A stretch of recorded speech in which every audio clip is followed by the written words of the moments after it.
Това са бързите новини на деня, предоставени в рамките на една минута. Сблъсъци избухнаха между части на армиите на Индия и Пакистан, след като стрелци откриха огън по група туристи в живописната долина Бейсаран в Кашмир. Това е район, администриран от Индия, и в сряда там най-малко 24 души са станали жертва на стрелбата, много други са били ранени, по информация от местни власти и очевидци. Вчера пакистански военни са открили огън по индийски постове по линията на контрол в долината Липа в Джаму и Кашмир. Използвани са леки и тежки оръжия.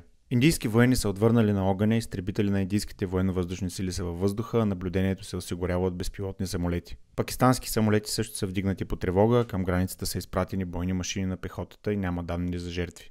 Сблъсъкът между две ядрени сили винаги е повод за безпокойство. Ако нещо се обърка, тази конфронтация може да завърши трагично, заяви пакистанският министър на отбраната Хаваджа Асиф. Индия и Пакистан разполагат с по около 150 ядрени бомби. Разкрита е нарколаборатория в Емона за производството на амфетамини и мефедрон. Нарколабораторията в село Емона е високотехнологична, без аналог в последните 10-15 години на територията на страната. Технологията и оборудването са позволявали чрез едно зареждане да се получат 150 кг амфетамин. Вкарани са от Полша и по данни на прокуратурата производството е било предназначено за износ към Полша.